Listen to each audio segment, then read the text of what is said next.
يا أيها الذين آمنوا اتقوا الله حق تقاته ولا تموتن إلا وأنتم مسلمون. يا أيها الناس اتقوا ربكم الذي خلقكم من نفس واحدة وخلق منها زوجها وبث منهما رجالا كثيرا ونساء واتقوا الله الذي تساءلون به والأرحام إن الله كان عليكم رقيبا.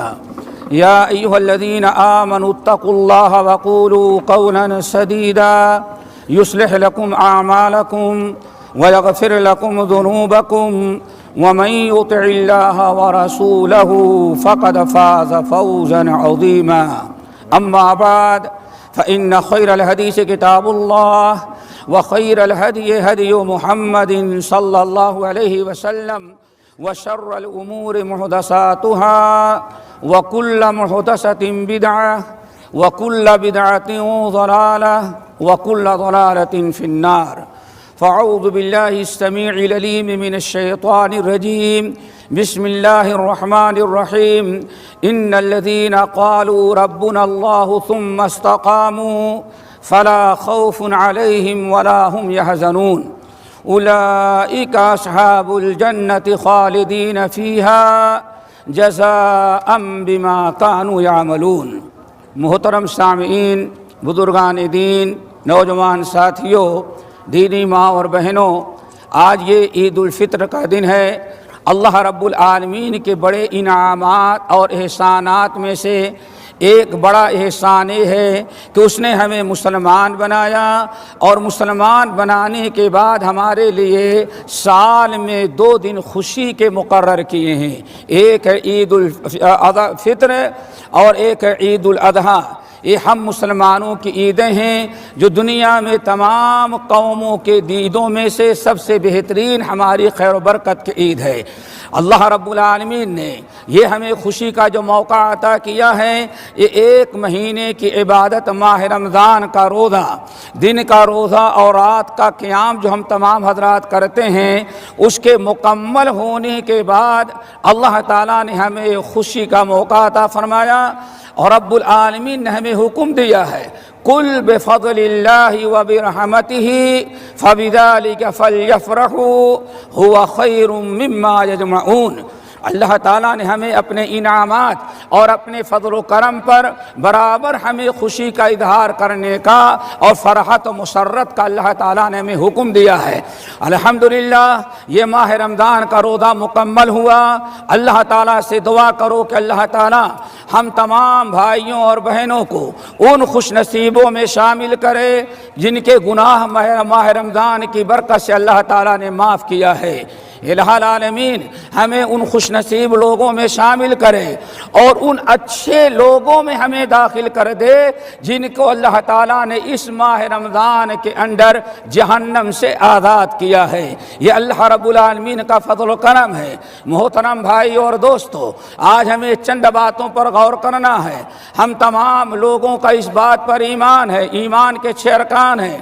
آمنت باللہ وملائکتہ وکتبہ ورسلہ قدر خیر و شر والبعث بعد الموت۔ ایمان کے 6 ارکان ہیں۔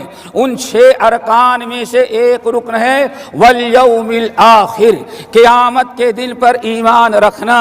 یوم الآخر پر ایمان رکھنے کا مطلب یہ ہے کہ انسان اس بات پر یقین رکھے کہ ہمیں مرنے کے بعد دوبارہ زندہ ہونا ہے، اور پھر قیامت کے دن اللہ تعالیٰ ہمیں جب اٹھائے گا، ہمارے زندگی بھر کے اعمال کو اللہ تعالیٰ دیکھے گا، اور ہمارے اعمال اچھائیاں اور برائیاں دونوں کو وزن کرنے کے لیے ایک میزان قائم کیا جائے گا۔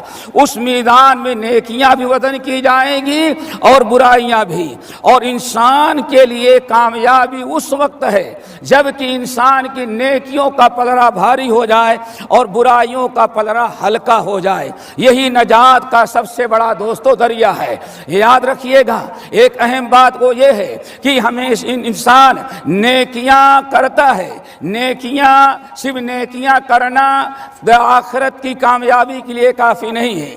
انسان صرف نیکیاں کرے، صرف اچھے اعمال کرتا رہے، یہی انسان کی کامیابی کے لیے کافی نہیں ہے، بلکہ کامیابی کے لیے کافی یہ ہے کہ انسان کی نیکیاں انسان کی برائیوں پر غالب آ جائیں۔ جب انسان کی نیکیاں، انسان کے اعمال صالحہ، یہ مومن کے حسنات، اس کی سیئات اور اس کے منکرات اور اس کے برائیوں پر غالب آ جائیں گی، تبھی انسان کامیاب ہوتا ہے۔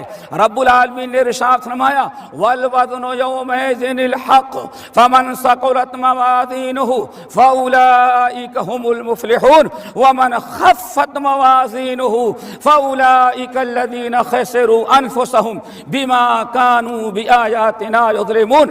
اللہ رب العالمین نے وعدے کر دیا قیامت کے دن انسان کے اعمال کو وزن کرنے کے لیے اللہ فرماتے ہم ترازو قائم کریں گے، ایک پلڑے میں نیکیاں ہوگی اور دوسرے میں برائیاں ہوگی۔ فمن ثقلت موازینہ، جس کی نیکیوں کا پلڑا بھاری ہو گیا اور برائیوں کا پلڑا ہلکا ہوا، فاولئک هم المفلحون، یہ فلاح پانے والا انسان ہے۔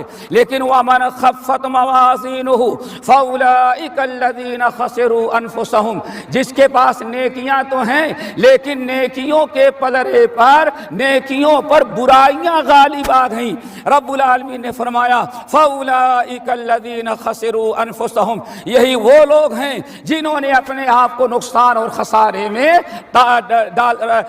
میں گرا رکھا ہے۔ اور اسی طرح سے ہم میں سے تمام بھائیوں کو تقریباً اس آیت یاد ہوگی فَأَمَّا مَنْ ثَقُلَتْ مَوَازِينُهُ فَهُوَ فِي عِيشَةٍ رَاضِيَةٍ وَأَمَّا مَنْ خَفَّتْ مَوَازِينُهُ فَأُمُّهُ هَاوِيَةٌ وَمَا أَدْرَاكَ مَا هِيَهْ۔ اللہ رب العالمین نے ارشاد فرمایا قیامت کے دن نیکیوں کا پلڑا جس کا بھاری ہوا وہ تو جنت میں گیا، اور جس کے برائیوں کا پلڑا بھاری ہو گیا اللہ فرماتے ہیں فَأُمُّهُ هَاوِيَةٌ، وہ جہنم میں گیا۔ ہمارے بھائیوں، میں نے ایک بات آپ حضرات کے سامنے رکھی کہ نجات کے لیے اور آخرت کی فوز و فلاح کے لیے نیکیاں کافی نہیں ہیں، صرف نیکیاں کافی نہیں بلکہ نیکیاں اس وقت کامیاب بنائے گی جبکہ نیکیاں برائیوں پر غالب آ جائیں۔ ذرا ہمارے لیے ایک لمحے فکریہ ہے، ہم میں سے ہر انسان اس بات پر غور کرے کہ آیا ہم رمضان تو گزر گیا، ہمارے پاس نیکیاں زیادہ ہیں یا برائیاں ہیں؟ بس ایک مثال آپ حضرات کے سامنے ہے، آپ ذرا بتائیں آج کے اکثر مسلمان بھائی ایک مہینہ رمضان کی عبادت کرتا ہے تو 11 مہینے اللہ تعالیٰ کی عبادت سے دور رہتا ہے۔ ایک مہینے رمضان میں نمازی بنا اور 11 مہینے بے نمازی رہا، اور ان آنکھوں سے ایک مہینے میں قرآن پاک کی تلاوت کیا اور 11 مہینے ان آنکھوں سے قرآن کی تلاوت تو نہ کیا، دنیا بھر کی ساری برائیاں اپنی آنکھوں سے دیکھتا رہا۔ تو ذرا ہمیں اپنا محاسبہ کرنا ہے، کہیں ایسا نہ ہو ہم رمضان کا روزہ تو کامیابی کے لیے رکھتے ہیں، کہیں ایسا نہ ہو کہ 11 مہینے کی برائیوں پر کہیں ایسا نہ ہو کہ رمضان کی نیکیاں غالب نہ آ سکیں۔ کامیابی اس وقت ہے جب انسان کی نیکیاں انسان کی برائیوں پر غالب آ جائیں۔ میرے بھائیوں، اسی لیے ہم میں سے ہر انسان اپنے گریباں میں منہ ڈال کر کے جھانکے کہ آخر ذرا بتاؤ وہ کون سا دین ہے، وہ کامیابی کا کون سا طریقہ ہے کہ 11 مہینے انسان دین سے دور رہے اور ایک مہینہ مسلمان بنے، ایک مہینہ قرآن کی تلاوت والا بنے، اور 11 مہینے ان آنکھوں سے فلمیں، ڈرامے، دنیا کی ساری فضول چیزیں دیکھتا رہے۔ اب یہ بتایا نہیں جا سکتا کہ نیکیاں کس کی غالب آئیں گی اور برائیاں کس کی مغلوب ہوں گی۔ اللہ تعالیٰ سے دعا کرو قیامت کے دن حشر کے میدان میں ہم تمام لوگوں کی نیکیاں برائیوں پر غالب آ جائیں۔ نمبر 2، دوسری بڑی اہم چیز جو آپ حضرات کے سامنے رکھنا ہے، ہمیں اس بات پر غور کرنا چاہیے کہ ماہ رمضان کا روزہ یہ عبادت کا مہینہ تو ہی ہے، لیکن ماہ رمضان کا مین مقصد میرے بھائیوں اچھی طرح سے یاد رکھنا، یہ اصلاح عمل ہے، ایمان کی تجدید ہو، ایمانی قوت بڑھ جائے، عمل صالحہ کرنے کا جذبہ پیدا ہو، نیکیوں کا شوق پیدا ہو جائے، آپ کے دل میں آپ کا دل ایمان سے بھر جائے، تقوی اس کے اندر آ جائے، برائیاں اس سے ختم ہو جائیں، ان تمام ایمان والوں کی محبت دل میں ہو، اور دل میں ہمارے آپ کے دلوں میں کسی مومن کی نفرت باقی نہ رہ جائے۔ میرے بھائیوں، یہ اصل مقصد ہے رمضان کا، رمضان کے روزے کا۔ رمضان کا روزہ اس لیے ہم پر فرض قرار دیا گیا ہے کہ ہمارے دلوں میں تقوی آ جائے، ہمارے دلوں میں اللہ اس کے رسول کی محبت آ جائے، ہمارے دلوں میں اللہ تعالی دین کا شوق پیدا ہو جائے۔ اب ہم آپ سے پوچھتے ہیں میرے بھائیو، ذرا ٹھنڈے دل سے سوچو، نبی علیہ السلام خطبہ دے رہے ہیں اور آپ نے فرمایا یا ایھا الناس الا اخبرکم بما یذھبن وحر الصدر، لوگوں بتاؤ کیا میں تمہیں ایک ایسی بات نہ بتا دوں کہ تمہارے دلوں کی ساری غلاظت، الا اخبرکم بما یذھبن وحر صدورکم، کیا میں تمہیں وہ اعمال بتاؤں کہ جو عمل، جو نیکی تمہارے سینے کو صاف کر دے، تمہارے سینے کی تمہارے سینے کی ساری برائیوں کو ختم کر دے، اور تمہارے دل کا، تمہارے نفس کو پاک کر دے۔ قد افلح من زکاہا وقد خاب من دساہا، کامیاب ہوا وہ انسان جس نے اپنے نفس کو پاک کر لیا، وقد خاب من دساہا، اور برباد ہوا وہ انسان جس نے اپنے نفس کو غلاظتوں میں چھوڑ دیا۔ مومن کے لیے ضروری ہے جنت میں جانے کے لیے یہ دل کفر سے پاک ہو، شرک سے پاک ہو، مسلمانوں کی عداوت سے پاک ہو، مسلمانوں کی نفرت سے پاک ہو، حسد، بغض، اناد، کینہ، کپٹ، ان تمام برائیوں سے ہمارا دل پاک ہو، یہ جنت میں لے جانے کا ذریعہ بنا کرتا ہے۔ اسی لیے نبی علیہ السلام نے ارشاد فرمایا کیا میں تم لوگوں کو بتاؤں وہ عمل جو تمہارے سینے کی ساری بیماریوں کو دور کر کے تمہارے سینے کو پاک کر دے گا؟ صحابہ کرام نے کہا بلا یا رسول اللہ۔ آپ نے ارشاد فرمایا اے لوگو، صوم و شہری الصبر و صوم ثلاثۃ ایام من کل شہر، جس شخص نے ماہ رمضان کا روزہ رکھا، جس نے ماہ رمضان کا روزہ رکھا اور ہر مہینے میں 3 دن کا روزہ رکھا، جس نے ماہ رمضان کا روزہ رکھا اور ہر مہینے میں 3 دن کا روزہ رکھا، ماہ رمضان کے روزے کی برکت سے اور ہر مہینے میں 3 دن کے روزے کی برکت سے اللہ تعالی مومن کے دل کو پاک کر دیتے ہیں۔ ہم نے 1 مہینے کا روزہ تو رکھا ہے، روزہ رکھا اور کوشش کی رہے کہ ہم اور 3 دن، ہر مہینے میں 3 دن روزہ رکھتے رہیں، لیکن سوال یہ ہے میرے بھائیو، ذرا ہم جائزہ لیں، حالات کا جائزہ لیں کہ آیا رمضان کے بعد ہمارے اندر نیکیوں کا جذبہ باقی رہ گیا ہے کہ نہیں رہ گیا ہے، ہم کامیاب ہوئے کہ نہیں ہوئے۔ اگر ہمارے اعمال کل رمضان ختم، آج شوال شروع ہو گیا، اب آیا رمضان میں اگر ہم پکے مسلمان بنے تھے تو آج کے بعد بھی سال کے 11 مہینے ہم باعمل مسلمان رہیں گے کہ بے عمل مسلمان بن جائیں گے؟ اگر واقعی ہم باعمل مسلمان ہیں، اگر ہم آج سے جیسے کل تک رمضان میں ہم مسلمان تھے، عمل کرنے والے تھے، نیکیوں کے پیچھے دوڑا کرتے تھے، اگر وہ نیک اعمال ہمارے آئندہ بھی جاری ہیں تو سمجھ جاؤ کہ واقعی ہم ماہ رمضان کا روزہ رکھنے میں کامیاب ہو گئے۔ کامیابی یہ ہے کہ رمضان کے بعد بھی ہم نیکیاں کرنے والے رہیں، ہمارے نیک اعمال جاری و ساری رہیں۔ اگر ہم نے رمضان بھر نیکیاں کر لیا اور پھر 11 مہینے کے لیے دوستو ہم نے نیکیاں چھوڑ دیا تو یہ بڑی بدبختی ہوگی، یہ ہماری کامیابی نہیں بلکہ یہ ہمارے لیے نقصان کا ذریعہ بن گیا۔ یہی رمضان قیامت کے دن ہمارے خلاف گواہی دے گا، اے اللہ ہم سے اس نے فائدہ اٹھا کر کے اپنی اصلاح نہیں کیا تھا۔ اسی لیے ہم میں سے ہر انسان اپنا جائزہ لے اور اپنے عمل کا محاسبہ کرے کہ کل رمضان تک جیسے تھا اور رمضان کے بعد اب اس کی زندگی کیسے گزر رہی ہے۔ اگر رمضان کے پہلے برائیاں کرتا تھا، رمضان میں نیک بن گیا، رمضان کے بعد بھی نیکیاں کر رہا ہے، تو سمجھ جاؤ کہ واقعی اس کا رمضان کامیاب گزرا۔ اگر ہم رمضان کے گزرتے ہی، رمضان ختم ہوتے ہی پھر منکرات میں، برائیوں میں، حرام کاریوں میں، نماز چھوڑنے میں، فضول چیزوں میں ہم پڑ گئے تو سمجھ جاؤ خسرت دنیا والآخرہ۔ اللہ تعالی ہم سب کو ثابت قدم رکھے۔ لیکن اگر ہم نے اپنا محاسبہ کیا، محاسبہ کر لیا اور واقعی ہمارے اندر کچھ خامیاں نظر آئیں تو میرے بھائیو رمضان گزر گیا ہے لیکن توبہ کا دروازہ کھلا ہے۔ ابھی آپ صدق کے دل سے توبہ استغفار کریں اور اللہ رب العالمین کی طرف رجوع کریں۔ نمبر 3، الحمدللہ ماہ رمضان کے شروع ہی سے ہمارا ہر مسلمان جانتا ہے کہ ماہ رمضان کے روزے کو جو فرض قرار دیا گیا اس کا مین مقصد دوستو کیا ہے؟ یا ایھا الذین آمنوا کتب علیکم الصیام کما کتب علی الذین من قبلکم لعلکم تتقون۔ ایمان والو تم پر روزہ اس لیے فرض قرار دیا گیا ہے کہ تمہارے اندر تقوی آ جائے۔ اب ذرا جائزہ لیں، رمضان تو گزر گیا، رمضان گزر گیا، ہم نے آج عید بھی منا لی اور رات تک عید مناتے رہیں گے۔ آپ میں سے ہر انسان میرے بھائیوں ذرا غور کرے، محاسبہ کرے کہ ہمارے اندر تقوی آیا یا تقوی نہیں آیا۔ ہر آدمی اس بات کا خیال رکھے کہ روزہ ہم نے 1 مہینے رکھا، پورا مہینہ ہمارا گزر گیا اور ہم نے روزہ اس لیے رکھا تھا، اللہ نے روزہ اس لیے فرض قرار دیا تھا کہ لعلکم تتقون، تاکہ تمہارے اندر تقوی آ جائے۔ ہمارے اندر تقوی آیا یا تقوی نہیں آیا؟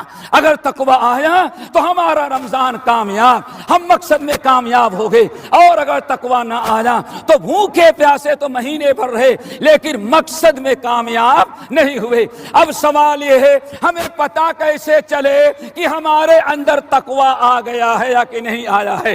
تقوی کی کچھ علامات اور کچھ نشانیاں ہیں۔ نمبر 1، تقوی کی عظیم ترین نشانی اللہ رب العالمین نے بیان کی ہے، والکاظمین الغیظ والعافین عن الناس واللہ یحب المحسنین۔ اللہ رب العالمین نے تقوی کی سب سے بڑی علامتیں بیان کی ہے کہ متقین کو، جن کے دلوں میں تقوی ہے، جب ان کو غصہ آ جاتا ہے تو غصہ استعمال نہیں کرتے بلکہ اپنے غصے کو پی ڈالتے ہیں۔ والعافین عن الناس، تقوی کی نشانی یہ ہے اگر کسی نے ان کے ساتھ زیادتی کیا تو انتقام نہیں لیتے، بدلہ نہیں لیتے۔ میرے بھائیوں تقوی کی عظیم ترین علامت یہ ہے، اگر یہ علامتیں ہمارے اندر پائی جا رہی ہیں، رمضان بھر ہم نے غصے میں قابو رکھا تھا، رمضان بھر لوگوں سے لڑائیاں بند کر رکھی تھی، رمضان کے بعد بھی اگر ہم غصہ پی ڈالتے ہیں، لوگوں کو معاف کر دیتے ہیں، درگزر کرتے ہیں، تو سمجھ جاؤ کہ ہمارے اندر تقوی آ چکا ہے۔ اللہ رب العالمین نے تقوی کی بڑی علامتیں بیان کی ہیں، جن میں سے 2 تو آپ نے سنا، تیسری عظیم ترین علامت ہے اللہ اکبر، اللہ رب العالمین نے فرمایا محسنین ہوتے ہیں، متقین کی علامت احسان کرنا ہے۔ اسی طرح سے متقین کی نشانی ہے رات میں تہجد کی نماز پڑھنا ہے، توبہ استغفار کرنا ہے، اللہ تعالیٰ کے راستے میں خرچ کرنا ہے، شریعت کی پابندی کرنا ہے۔ یہ ہے متقین کی علامت و نشانیاں۔ اور قرآن پاک دوسری سورۃ البقرہ کے ابتدا میں اللہ رب العالمین نے ھدی للمتقین کی تفسیر بیان کرتے ہوئے فرمایا وَيُقِيمُونَ الصَّلَاةَ، متقین کی علامت یہ ہے کہ وہ نماز کی پابندی کیا کرتے ہیں۔ میرے بھائیوں کل رمضان ختم ہو گیا، اگر آج سے مسلمان نماز سے دور ہو گیا تو سمجھ جاؤ کہ واقعی تقوی اس کے اندر پیدا نہ ہو سکا۔ اگر اس نے نماز کو چھوڑ دیا، نماز کو ترک کر دیا تو روزہ تو رکھا 1 مہینے کا لیکن تقوی نہ حاصل ہو سکا۔ اس کا روزہ جو ہے جس مقصد کے لیے روزہ رکھتا تھا اس روزے مقصد میں کامیابی نہ ہوئی۔ اللہ تعالی ہم تمام لوگوں کے دلوں میں تقوی پیدا کر دے، اللہ ہمارے اندر اخلاص پیدا کر لے۔ تقوی، ایمان، اخلاص، زہد، یہ ساری چیزیں اللہ ہمارے اندر پیدا کر دے جو آخرت میں ہماری کامیابی کا ذریعہ بنتی ہیں۔ اقول قولی ھذا واستغفر اللہ من کل ذنب واتوب الیہ۔ الحمدللہ وکفی وسلام علی عبادہ الذین اصطفی، اما بعد۔